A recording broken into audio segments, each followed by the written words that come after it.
ஆயக்கலைகள் 64 அதில் ஆணும் பெண்ணும் அறிந்தது எத்தனை ரகசிய கேள்விகள். உலகெங்கிலும் உள்ள வசந்த் தொலைக்காட்சி நேயர்களுக்கு வணக்கம். இது உங்கள் ரகசிய கேள்விகள். நம்ம ஒரு முக்கியமான விஷயத்தை பற்றி பேசிகிட்டு இருக்கோம். பொதுவாக ஒரு வாக்கெடுப்பு நடத்துகிறோன்னு வச்சுக்கோங்க. கணவன் மனைவி இருக்கும்போது நீங்கள் இன்னொரு வாய்ப்பு கிடைத்தால் இதே கணவரை தேர்ந்தெடுப்பீர்களா அப்படின்னு மனைவிட்டையும், இதே மனைவியை தேர்ந்தெடுப்பீங்களான்னு கணவர்கிட்டையும் கேட்டிங்கன்னா, கணவன் மனைவி எதிரெதிர இருந்தாங்கன்னா நாங்கள் 100 வருடங்கள் சேர்ந்து வாழத்தான் விரும்புகிறோம் அப்படின்னு எல்லாரும் சொல்லுவாங்க.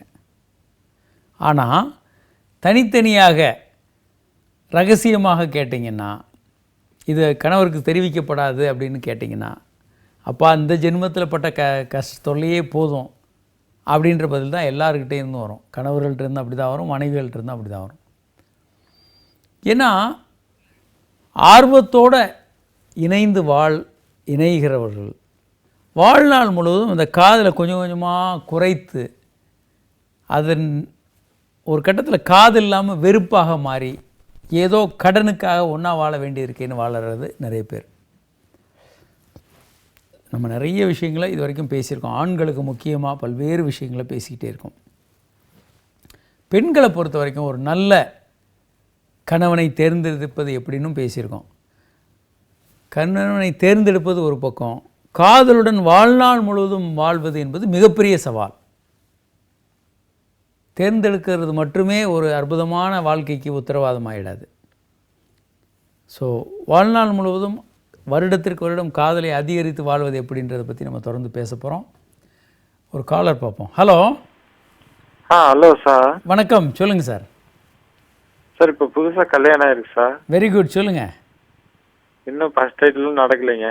ஏன் நடக்கலைங்க? அப்படியே விட்டுங்க சார். அப்புறம் இது ஏன் சார்? சொல்லுங்கள். அவங்க இதுக்குள்ள விடும்போது நாக்கு விட்டு தடவைனா வந்துட்டு தேனாட்டா இருக்குங்களா? சொல்லுங்கள், என்னன்னு சொல்லுங்கள். தேனாட்டா இருக்குங்களா கேட்குறேன். ஒரு திரவம் வரலாம், பெண்ணுறுப்புலேருந்து ஒரு திரவம் வரலாம். அது இயல்பானது தான், வரலாம், ஒன்றும் தப்பு இல்லை. இல்லை இனிப்பா இருக்குங்களா, தேனாட்டா இருக்குங்களாமா? தேனை யூஸ் பண்ணலாம் நீங்கள், இனிப்பாலாம் இருக்காது. அது ஒரு எந்த விதமான ஒரு சுவை இல்லாத திரவமாக வரலாம். நீங்கள் என்ன பண்ணலான்னா தேன் போன்ற விஷயங்களை யூஸ் பண்ணலாம். லிக்விட் சாக்லேட்டு, தேன் எல்லாம் யூஸ் பண்ணி அந்த இடத்துல நீங்கள் நாக்கு வைத்து தூண்டலாம், பெண்ணுறுப்பை தூண்டலாம். சரிங்க சார். அது ரொம்ப அற்புதமான ஒரு உணர்வு பெண்களுக்கு கொடுக்கும். பெண்கள் உங்களுக்கு அதே போல் தூண்டலாம். சரிங்க. அவங்களுக்கு சுகமாக இருக்குங்களா? கண்டிப்பாக இருக்கும். சரிங்க, நன்றி. சரி, இப்போது பெண்கள் எப்படி வாழ்நாள் முழுவதும் ஒவ்வொரு வருடத்திலும் காதலை அதிகப்படுத்துவது அப்படின்றத பற்றி நம்ம பேசிகிட்டு இருக்கோம். அதற்கு நீங்கள் ஒரு புத்திசாலியான பெண்ணாக இருங்கள். அது ரொம்ப ரொம்ப முக்கியம். புத்திசாலியான பெண்ணாக நீங்கள் இருக்கிற பட்சத்தில் உங்கள் கணவர் நம்பி உங்கள்கிட்ட ஆலோசனை கேட்குறது, பல்வேறு விஷயங்களுக்காக உங்களை நாடி வர்றது என்பது இயல்பாக இருக்கும். அதனால் எப்போதும் எந்த நிலைமையில் நீங்கள் இருந்தாலும் உங்களை புத்திசாலியாக மாற்றிக்கொள்ளுங்கள். இதில் எந்த விதமான மாற்று கருத்தும் இல்லை. அப்போது உங்கள் கணவர் உங்களை பல விஷயங்களுக்காக சார்ந்து இருக்கிறது, ஆலோசனை கேட்குறது, பொறுப்பை உங்கள்கிட்ட ஒப்படைக்கிறது, இப்படி பல விஷயங்களை பண்ண முடியும். ஒரு காலர் இருக்காங்க. ஹலோ. ஹலோ, வணக்கம் சார். வணக்கம், யார் எங்கேருந்து பேசுகிறீங்க சார்? காரைக்கால்லேருந்து பெருமாள் சார். பெருமாள், சொல்லுங்கள் சார். என்னோட ஏஜ் 24 ஆகுது. ஓகே. ஆனால் எனி டைம் செக்ஸ் உணர்ச்சி அதிகமாக இருக்கு. இந்த வயசில் தான் அப்படி இருக்குங்க பெருமாள். இல்லை சார், அது கட்டுப்படுத்தணும்னு நினைக்க தியானம் எல்லாத்தையும் பார்த்துட்டு இருக்கேன். சரி. ஆனால் அது என்னால் முடியல. இந்த மாதிரி நீ முயற்சி பண்ணுறதே தப்பு. முதல்ல உங்களுக்கு திரும்ப திரும்ப தோல்வி உங்கள் வாழ்க்கையே சிக்கலாயிடும். இது இயல்பானது, இந்த மாதிரி உணர்வுகள் வருவது இயல்பானது. ஆனால் வன்முறையில் நீங்கள், அதாவது உறவில் ஈடுபடுறது, தவறான உறவுகளில் ஈடுபடுறது, இதை தவிர்க்கலாம் நீங்கள். ஆனால் செக்ஸ் உணர்வு மனதில் தோன்றுறது என்பது இயல்பானது. அப்போ நீங்கள் என்ன பண்ணலான்னா, உங்களுடைய சிந்தனைகளை பாசிட்டிவான பல்வேறு விஷயங்களை திருப்பலாம்.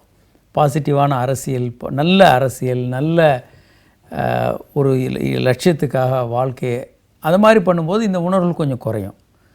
நல்ல மனிதனாக வாழ்வது என்பதை ரொம்ப தீவிரமான ஒரு கொள்கையை ஏற்றுக்கிட்டு நீங்கள் வாழ்ந்தீங்கன்னா இந்த செக்ஸ் உணர்வுகள் உங்களுக்கு குறையும். ஆனால் செக்ஸ் உணர்வு என்பது இயல்பானது. மிக பெரிய அளவுக்கு மனதை கட்டுப்படுத்தி கொண்டு வாழ்ந்த காந்தி அவர்களே அவருடைய 70 வயதிற்கு அப்புறமும் தூக்கத்தில் ஒரு நாள் தூங்கி கொண்டு இருக்கும்போது தூக்கத்தில் விந்து வெளியேற்றி திடுக்கிட்டார். எனக்கு இந்த வயதில் நான் எவ்வளோ அடக்கி வென்று விட்டேன் காமத்தை நினச்சிக்கிட்டு இருந்தேன், ஆனால் இந்த மாதிரி ஆச்சுன்னு ரொம்ப கவலைப்பட்டு எழுதியிருந்தால் அது பதிப்பிக்கப்படாத எழுத்துக்களில் இருக்குது. அதனால் ஒரு 70 வயது காமத்தை வெற்றி கொண்ட ஒரு மனிதருக்கு அப்படி நடக்கும்போது 20 வயது இளைஞருக்கு வந்து செக்ஸ் எண்ணங்களும் உணர்வுகளும் வர்றது ரொம்ப ரொம்ப இயல்பான ஒரு விஷயம். ஒரு காலர் இருக்காங்க. ஹலோ. ஹலோ, வணக்கம் சார். வணக்கம். யார் எங்கேருந்து பேசுகிறீங்க சார்? சார், நான் மதுரையிலேருந்து கண்ணன் பேசுகிறேன் சார். கண்ணன், சொல்லுங்கள் சார். இப்போ எனக்கு மேரேஜ் ஆகி 2 வருஷம் ஆச்சு சார். சரிங்க. இன்னும் குழந்தை ஒன்றும் இதாக வரல சார். சரிங்க. இப்போ ரெண்டாவது நான் உடல் உறுச்சும்போது ஒய்ஃப் வந்து என் மேலே ஏறி கொஞ்சம் நல்லா செய்கிறாங்க. சரி. அதுக்கப்புறம் நான் செய்கிற மாதிரி சார். ரைட், நல்லது, கரெக்டு தான்.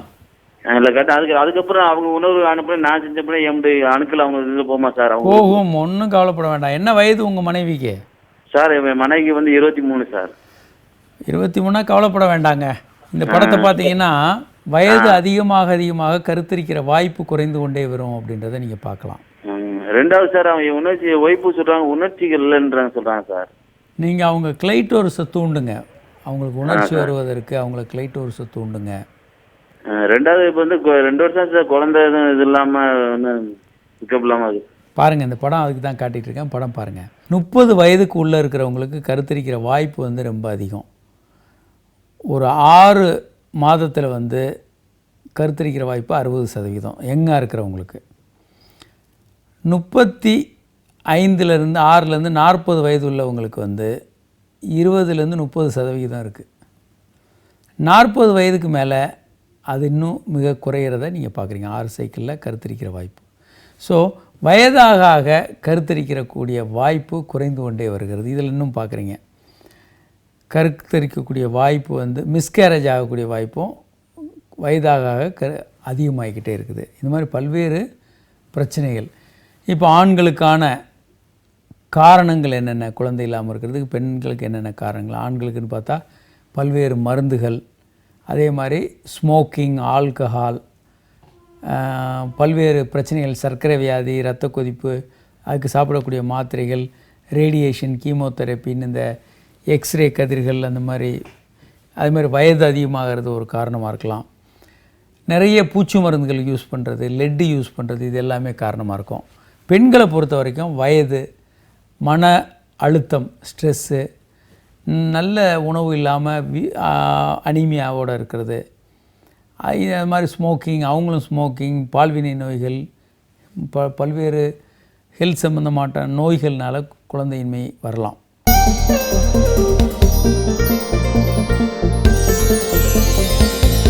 ரகசிய கேள்விகள் இடைவேளைக்கு பின் தொடரும்.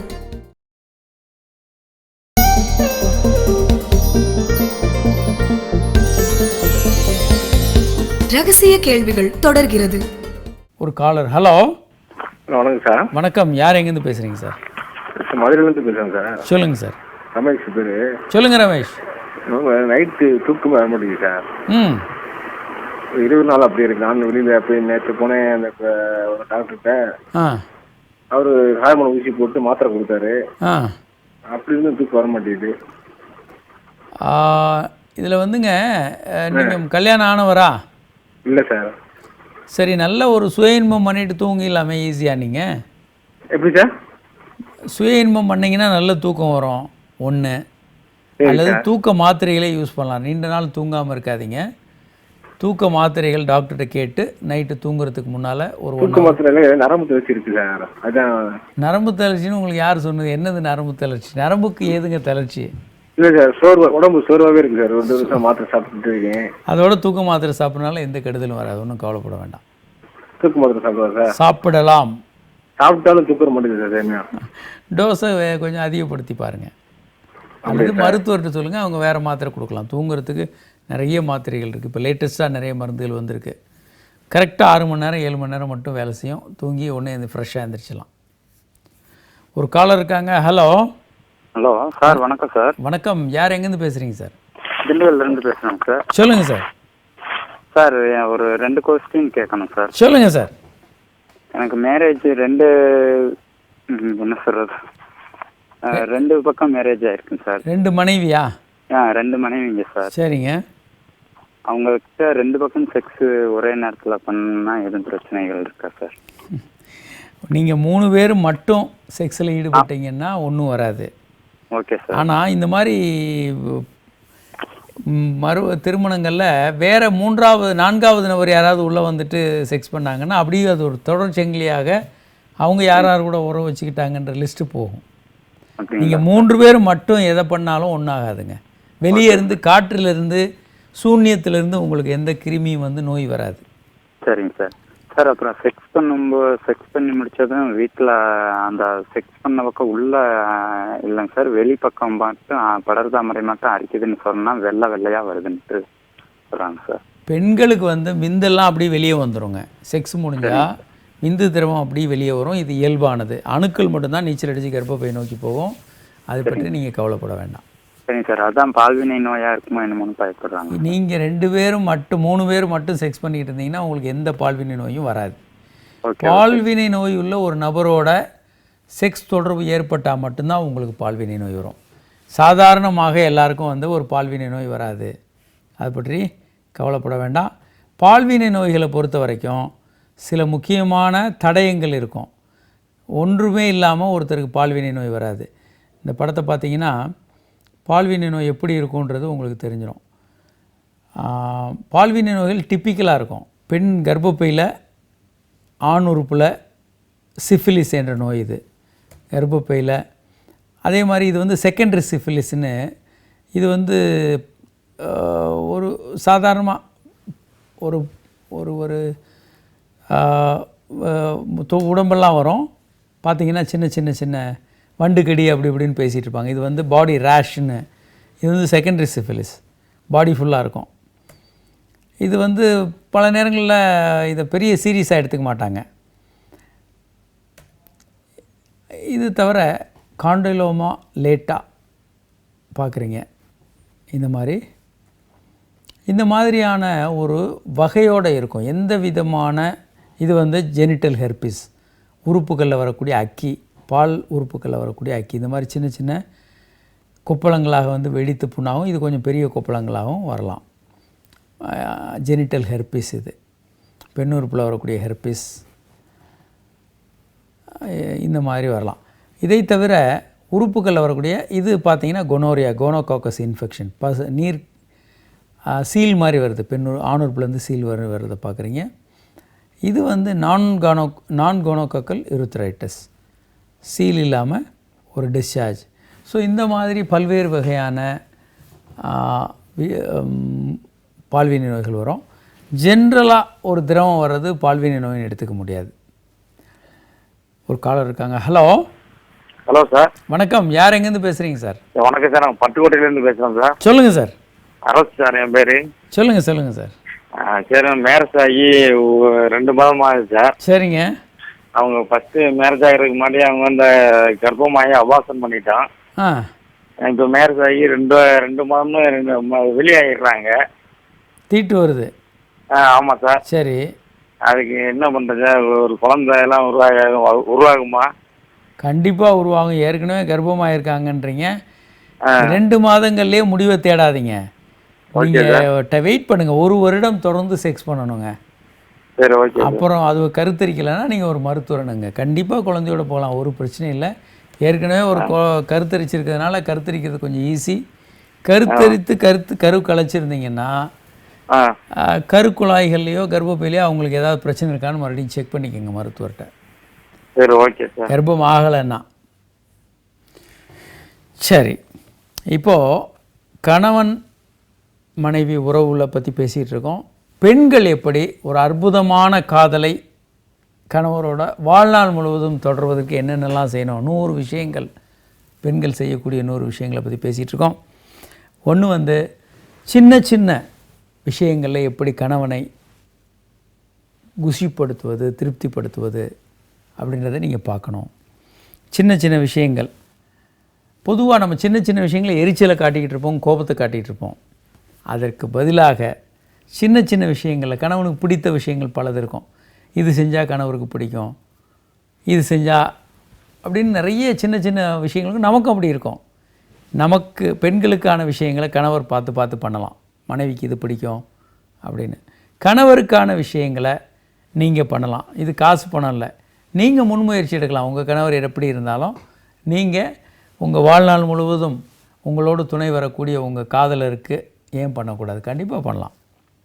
நம்ம ஒன்ஸ் காதலை வென்று திருமணமான பிறகு எதையும் சட்டை பண்ணுறதில்ல. எப்படி இருந்தாலும் அவங்க நம்ம கூட தான் காலத்தை போக்கணும். அதனால் நம்ம எந்த முயற்சியும் வேண்டாம், அப்படி காதல் போகட்டும் அப்படின்னு விட்டுருவாங்க. அது சரியல்ல. காதலை மேம்படுத்துவதற்கு நம்ம தொடர்ச்சியான முயற்சியை பண்ணிக்கிட்டே இருக்கணும். 2 பேரும் பண்ணணும். பல நேரங்களில் இயல்பில் காதலை தொலைக்கிறதுக்கான முயற்சி நிறைய பண்ணுறோம்.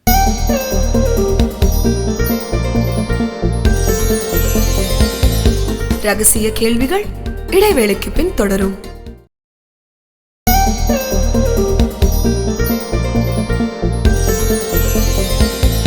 ரகசிய கேள்விகள் தொடர்கிறது. ஒரு காலர். ஹலோ. ஹலோ, வணக்கம். யார் எங்கேருந்து பேசுகிறீங்க சார்? வணக்கம் சார், என் பேர் மகுடபதிங்க. நான் ஈரோட்டிலேருந்து பேசுகிறேங்க சார். மகுடபதி, சொல்லுங்கள் சார். சார், எனக்கு இப்போ சமயமாக நான் உடலுறவு பண்ணும்போது செமன் வர்றதுக்கு ரொம்ப நேரம் ஆயிடுது. சரிங்க. அதனால் எனக்கு டயர்ட் ஆயிடுது. அது என்ன சார்? வரலாம்.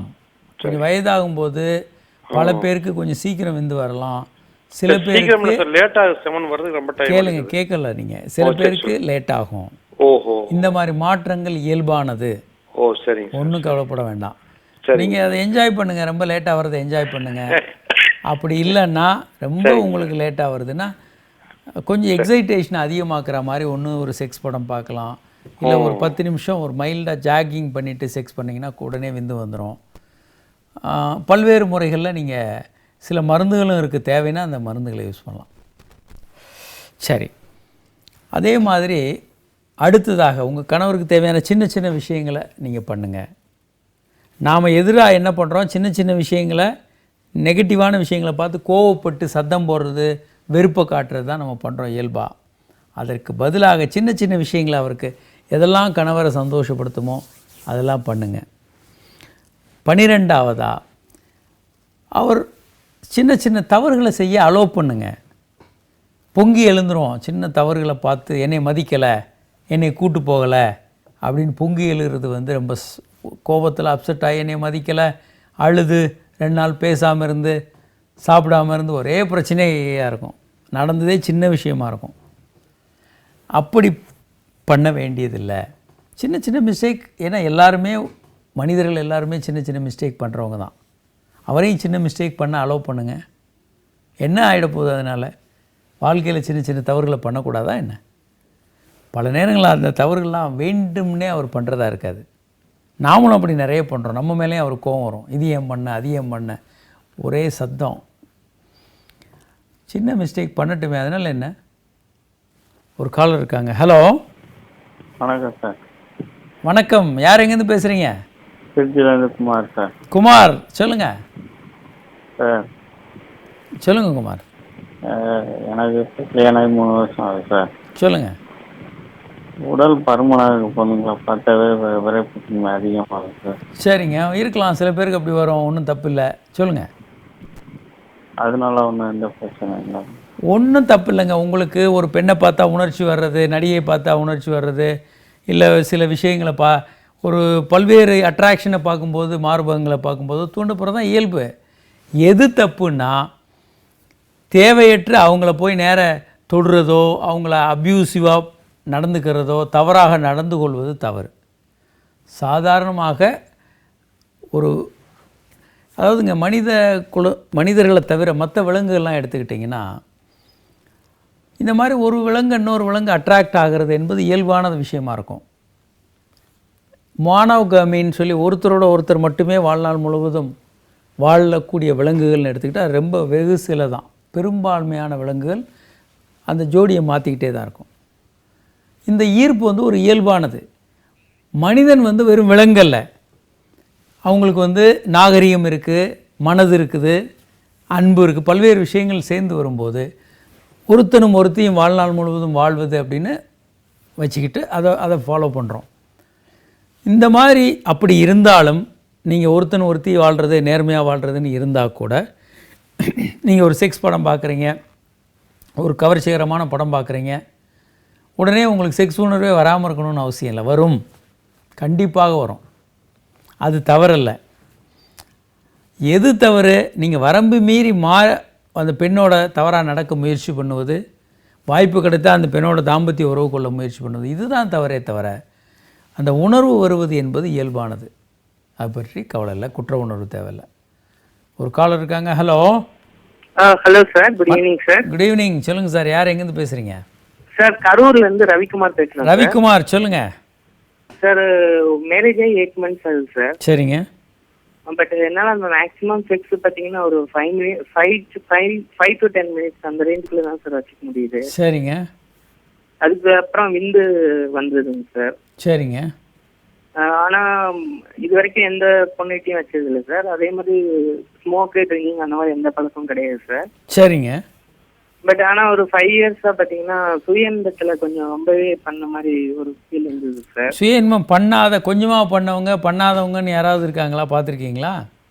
இல்லை சார், அக்கேஷனலாக ஐ மீன் இப்போ 1 week once, மந்த்லி ஒன்ஸ் அந்த மாதிரி ஃப்ரெண்ட்ஸு சொல்கிற போது கேள்விப்பட்டிருக்கேன் சார். சரி. பட் வந்து நான் ரெகுலராக டெய்லியுமே அந்த மாதிரி ஒரு பழக்கம் இருந்துட்டு இருந்தது சார். சரிங்க. சரிங்க.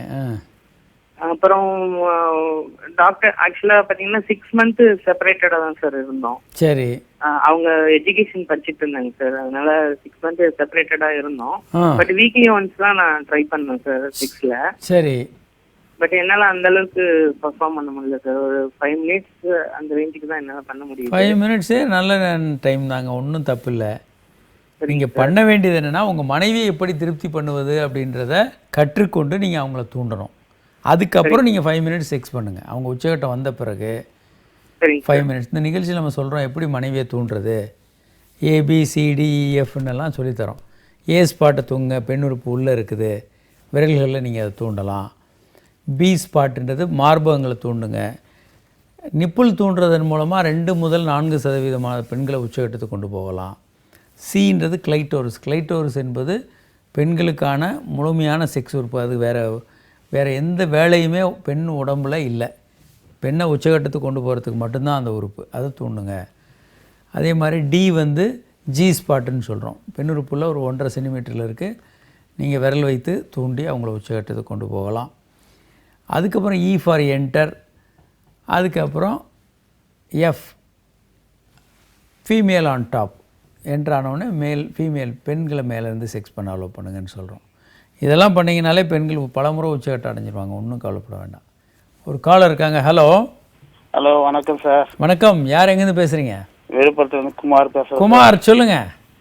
அதான் வெஜ்னல் லூஸாக இருக்குது வயசுக்கிட்ட. என்ன நீங்கள் வேறு சில பொசிஷனில் இருந்து ட்ரை பண்ணலாம்.